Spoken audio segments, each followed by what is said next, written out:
Okay. 25, 26, 27 are all similar in the way that you're being asked to do the problem. I'm going to do a video on one of them, 25. I am also going to post the answers on a separate file showing all the answers for all the problems with notes scribbled on there. So if you follow me along with these videos, you should be able to follow along on those notes. Okay, so for 26 and 27, you can look at those. But for 25, an article in a journal reports that 34% of American fathers take no responsibility for child care. A researcher claims that the figure is actually higher for fathers in the town of Littleton. A random sample of 234 fathers from Littleton yield 96 who do not help with child care. Test the researcher's claim at the 0.05 significance level. Okay, so the claim is that it's higher, and then the report says that 34% of Americans' fathers take no responsibility. So we're trying to figure out claim higher. So the proportion that take no responsibility, that's what we want to look at. So the null would be the proportion that take no responsibility. The proportion of fathers take no responsibility is equal to 0.34. And the alternative, which we're looking to to back up the claim of the researcher, that's actually higher, so greater than 0.34. So notice the null is equal to 0.34 and the alternative is greater than 0.34. And that's based on the claim, right, and the report. And now alpha, we're told that it's a 0.05 significance level, so alpha is 0.05. Calculate the test statistic. So we need to figure out Z. Well, what is the test statistic for this problem? Well, we can do this one of two ways, formulaically or in using technology. I'm going to write down some things that I need to gather from this information. The sample size in the town of Littleton was 234.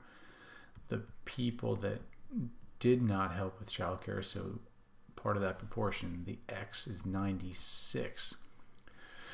So that would give a p hat value of 96 over 234. But if we are using this to calculate a test statistic, we can use one prop Z test because we're doing a proportion, right? And a hypothesis test. So one prop Z test in the calculator. So stats over to tests down to one prop Z test, and we're given some information to put in. Put in the P null, which is the proportion of the null, which is 0.34. X is 96, N is 234. And I'm going to say the proportion greater than. So this is all the information I'm putting in here, okay?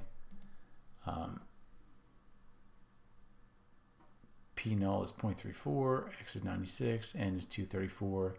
Make sure your proportion, you highlight the greater than one because the alternative proportion is greater than, right? The alternative right here is greater than the null, which is 0.34. And then calculate. And we get a screen, which is a bunch of stuff. But in that screen, it tells us that the Z, the test statistic, is equal to 2.2687, so 2.27. You could also calculate using the formula, okay? Because you can calculate P hat, which P hat 96 divided by 234 is 0.41 about, okay?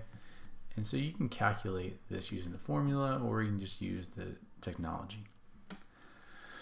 Okay, that being said, I want to sketch this bad boy. I want to sketch the normal distribution. So I'm going to try and put the sketch over here.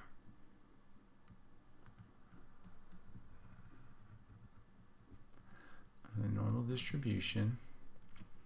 Alpha is 0.05. It's greater than, so all that alpha is over here.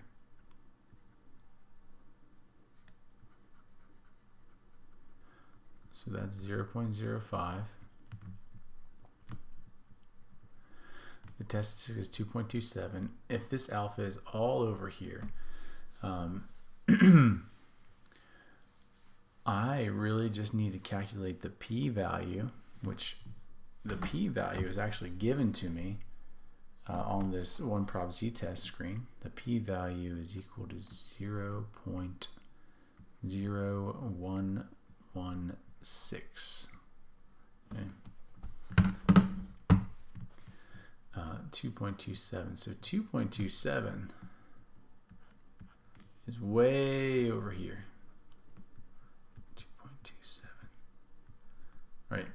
2.27 is way over here within the critical region. So if that's true, it's within that critical region. You don't even have to label the critical z. You could, right, 0.05, so it's 1.645.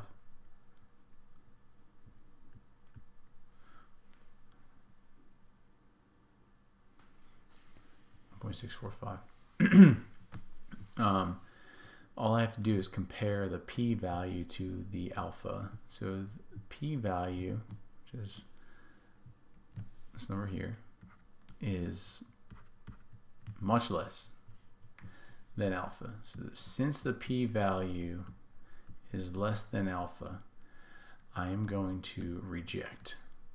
Another way to look at it is since the test statistic is in the critical region, right? This is the critical region. Something's going on. This doesn't seem right. Not likely due to error. P-value is less than alpha, so you reject the null hypothesis. So the conclusion, you would write something to the effect of, there is sufficient evidence to support the claim that more than 34% of fathers in the town of Littleton take no responsibility for childcare. That's because we are rejecting the null. The null says that it's equal. So we just flat out reject that. We reject that. So that since we're rejecting that statement, we can say that there's, according to this data, there's sufficient evidence to support the claim, because the claim is in direct opposition to this null hypothesis. So we do have enough evidence to support the claim that more than 34% of fathers in the town of Littleton take no responsibility for their child care. There's a nice, cute little table in some of the textbook information that I put in the notes that I'm going to share with you. They can help with your wording. So make sure to check those out for the conclusion.